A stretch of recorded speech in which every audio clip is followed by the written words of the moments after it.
We continue in 2 Samuel 20 today. As you can see on the left side of the screen, Joab's men went after Sheba to pursue him. And yet, as we see in verse 8, Amasa will come to meet this large entourage and will end up dead before the scene is over.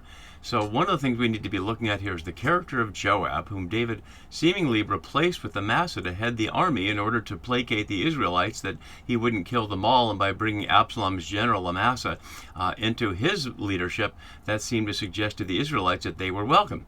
But at the moment, Sheba has called all the Israelites back to their tents and sent Amasa out to get Sheba. And now Amasa has taken Joab's men, and we don't know, as we saw last time, whether Joab is with them or not. You can see in verse 7 on the left, it's ambiguous. Joab's men went after him, but did Joab go? And we left it here at the large stone where Amasa came to face them, and now we find Joab is there.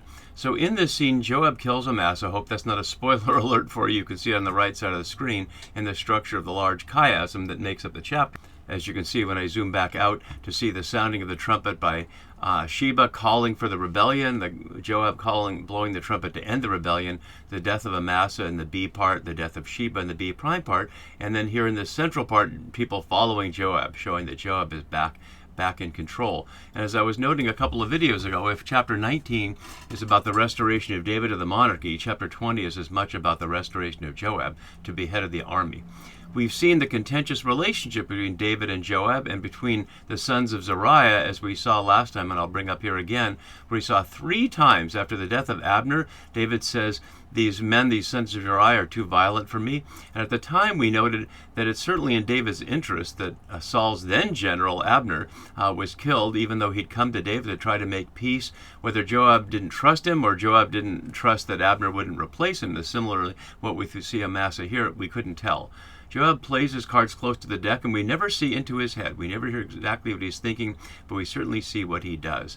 And he's certainly been faithful to David so far, and yet David keeps claiming that he has nothing to do with you, sons of Zeruiah. We saw it here after Abishai offered to take the head of Shimei, and we saw it again with Abishai. Abishai will end up alive after all this, the only one, but Joab will not, because as we've been looking at around the question of others who haven't died yet, David gives Solomon deathbed orders to make sure who dies and who lives. And he describes it this way: you know what Joab, son of Zeruiah, did to me, as if he did something bad to David, how he dealt with the 2 commanders of the armies of Israel, Abner, son of Ner, and Amasa, son of Jether, whom he murdered, retaliating in time of peace for blood that had been shed in war, and putting the blood of war on the belt around his waist, on the sandals on his feet. And the belt around his waist comes up in today's scene, as you can see in verse 8 on the left side. Whether that's sincere or not, whether David is suddenly concerned with justice and that killing people in time of peace is unjust, whereas killing people in time of war is just, it's hard to say. It's hard to see through the smokescreen of propaganda in David's reported words.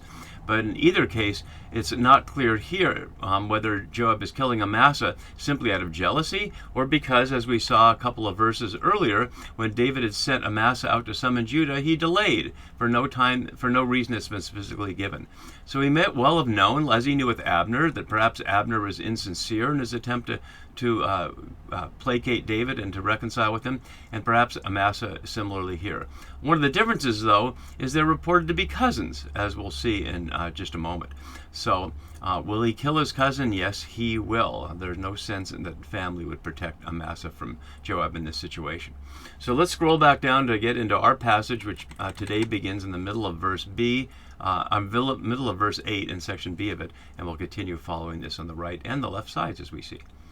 What Joab is wearing here is complex in the Hebrew syntax, and a number of scholars have looked at that. So let's look at some of the details as we go. So it describes he's wearing a midov lavusha. Amad, the word for garment here, is only a couple of times. It's only one other time in 1 Samuel, and it recalls David and Saul's outfit. Let's go back and look at that briefly there. Saul clothed David with his armor. He put a bronze helmet on his head and clothed him with a coat of mail. And David strapped Saul's sword over the arm, and he tried in vain to walk, but he was not used to them, and so he takes it off and replaces it with his staff and his slingshot, in which he picks up the 5 stones that we all know. So this is the only other time we've seen this kind of garment. We've noted throughout that there's no sense of the army wearing uniforms. In fact, the words that are translated as army and soldier and troops is often simply the people. There is a professional army, and we see that with the Cherethites and Pelethites, the mercenaries, and there also seems to be some sense of professional soldiers among the so-called men of Joab, or the men of David, who are different than the people of people of Judah or the people of Israel. But this is the first time we see a specification that he's wearing this garment. And the reason for it is it allows him to apparently semi-hide this sword that Amasa will not see. So over it was a belt, and the belt is what is echoed in 1 Kings, as we saw. And we see my note below the confused syntax in the Hebrew. According to Fackelman, it suggests, quote, the point appears to be that the sword is all at once and rapidly in Joab's hand through a swift movement. So it's not so much that it suddenly just fell out and as if he had to pick it up. In that case, Amasa would certainly have noticed it. But it seems to be suggesting that it could just slide right out before Amasa could see. Let's look at the details a little more. With a sword here, although some translation rendered this as knife. Kerev for sword is 39 times in Samuel. It's unambiguous. Perhaps some are rendering as knife to suggest the shortness with which he could pull it out, but that's not what the word means. Described in its sheath, Batharah here, and again recalling David and Goliath back there, the only other place in the whole Deuteronomistic history, the books from Deuteronomy to 2 Kings, we see that word. So two callbacks in the same verse to David and Goliath that begins the whole story. But this killing is far from the killing of Goliath, who'd been taunting the Israelites, and of course represented the Philistines, who were threatening the Israelites nationally. This is just one-on-one. Fastened at his waist, or literally at his loins. It's not really at his waist. It's at the place, as we can see in 1 Kings 2:5, where it's recalled this exact same phrase there. That notice that David here is quoting almost exactly the narrator's description here, even though David wasn't there. Someone had to report that to him so he'd know about it. And as he went forward, it fell out, or at least it slipped out. And while it's slipping out, and my note below notes that David never issued this order, Joab is the one in charge. He cannot allow Amasa to maintain the position of authority. David has no recorded reaction to the murder for now, as we've seen so often with David ever since the rape of Dinah in the rape of Tamar in chapter 13. And the treachery of the scene is amazing. Listen to how Joab comes up to the unsuspecting Amasa here, even though, as far as we know, there's a large crowd. It says Joab is coming here, but they were at the large stone. So this includes all the mercenaries, and as I was showing in the picture I'll put up again now at the end of last video, it seems to present this as if it's Amasa against all these people. At this point, even though the people are sent out to pursue Sheba, son of Bichri, not to pursue Amasa. But here they are. And Joab comes up to him and says, "Is it shalom with you?" Is it well with you? Doesn't convey the importance of the Hebrew word shalom. And as Falkman notes rightly, Joab's greatest trick and perfidiousness are the sweet-voiced words with which he greets his cousin. And not only does he ask, "Is it shalom with you?" My brother. Literally cousins. Let's go back and see that from 2 Samuel 17:25. Absalom had set Amasa over the army, and we see Amasa was the son of a man named Ithra the Ishmaelite, who we don't know anything about, who had married Abigail, daughter of Nahash, sister of Zeruiah, Joab's mother. So in other words, their mothers are sisters, and that makes them cousins. But Halpern suggests something based on the fact that Abigail here is exactly the same as Abigail, David's wife that he took from Nabal back in chapter 25 after Nabal died. And Halpern suggests that Yitra is the real name for Nabal, Nabal being a nickname that means fool. Certainly Nabal's parents didn't name him Nabal. So suggesting that Yitra is the real name for him, and thus Amasa is the son of Nabal and stepson of David. Whether that's true or whether he's simply the cousin of Joab can't be said for sure, but certainly that is one of the hints of the many hints that much of this is incestuous, much like the sense that David also had married Saul's ex-wife Ahinoam. So a number of details like that shows how tightly connected all these people are. And while he's greeting him with such kind words, Joab took Amasa by the beard with his right hand to kiss him. It's not clear to us how the cultural context would involve grabbing someone by the beard in order to kiss him. We don't know how long Amasa's beard is. It has to be long enough to take a hold of. Notice with his right hand, suggesting, like Ehud in the book of Judges, he struck him with his left hand. So grabbing with his right hand, and how treacherous is that? In the book of Judges, it's celebrated that Ehud was able to kill a king who was against the Israelites by tricking him that way. But there's no sense of this is a death that Yahweh wants. In fact, Yahweh, as we've noted, is nowhere in either of these chapters. We've not seen Yahweh as an active character in the story for a long, long time. But Amasa did not notice here the sword in Joab's hand, and that's two things, as my note below has, highlighting his lack of confidence for the office, and David's lack of discernment in rashly choosing him to replace Joab. David, of course, knew that Amasa was the head of Absalom's army that walked right into Joab and all those people, and once Absalom was dead, they dispersed. So Amasa had shown no evidence of being a good leader, a good general, and we don't know why Absalom chose him in the first place.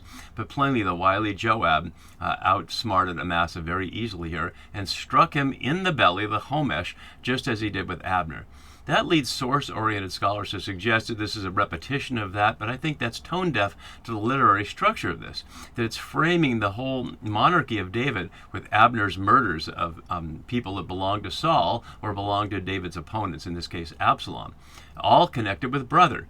So something like the wife-sister stories in Genesis 12, 20, and 26 that older scholars thought of as three versions of the same event, we can now read it in a more modern sense, a literary sense, of saying something about the character of Abraham and Sarai, and then Sarah, and also about the character of monarchies that would take women and kill their men. So there's many literary reasons to believe here that this is not just a repetition, but showing that this is what Joab does. He did it in the beginning, and he does it again now. But this story goes into much more graphic detail, and we have to wonder a little bit about why, because it draws attention to the not the suffering of Amasa, but the bloody mess of Amasa. So that his entrails here, or Mai, the place from which David's descendants will come, so we can see it's his entrails or his guts or whatever you want to use to describe that, having been struck in the belly, poured out on the ground. You have to wonder a little bit about how one sword stroke in the belly, since the text highlights he did not strike a second blow, would lead his entrails to pour out. You'd think that being struck with a sword and you pull it out, he would just bleed. So it's suggesting more like what the Japanese used to do of hara-kiri, of like digging into the belly enough that there's an open wound. So it's really a graphic and horrible scene if we think through the implications of the description. He did not strike a second blow. Parallel to Abishai threatening Saul, I'll kill him and not have it need a second blow, but David called him off. Don't want to kill the Lord's anointed, since David was about to take that role. Then Joab, and now we know this, and his brother Abishai pursued Sheba, son of Bichri. What about everybody else? What about the Perathites and the Chelethites and all those other people? It sounds like now it's just the two of them chasing him down. In the meanwhile, one of Joab's men, we don't know who he is, literally a man, a young one, and my note questions, who gives this man authority to do what he does next, but there he is, took his stand by Amasa, by the dead body, and said, whoever he's speaking to here, it's not clear, it must be the Cherethites and Pelethites and the other men of Joab. But wouldn't they already be on the side of Joab at this point? Perhaps not, because the mercenaries went out with Amasa. But presumably as mercenaries, they don't have loyalties except to whoever's paying them. In this case, Amasa's dead, and Joab seems to be claiming David, and so there they go. But notice what he says here. And as Falkman notes, what in David's view would not be in the least self-evident is presented as being quite ordinary by skillful propaganda. Notice what he conjoins. Whoever favors Joab or delights in Joab, and whoever is for David, let him follow Joab. So not an either or, they're a combined thing. If you're for me and you're for David, follow me. Not just whoever's for David, follow Joab. Well, with Amasa gone, how could you not favor Joab unless you're just going to run away? But we don't hear anything about the response. We don't hear about, after this clarion call, whoever is, follow me. We don't hear about it, but we will hear about it a little bit later. So meanwhile, here's why we don't hear about it. And as my note has, a rare narrative description of a body in the process of being murdered being seen by bystanders. He can't allow people to see the victim.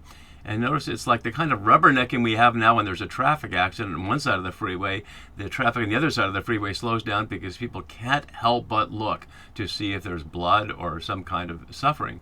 And so the narrator adds this to it. It isn't just enough there's a man on the ground with his entrails poured out. He lay wallowing in his blood on the highway.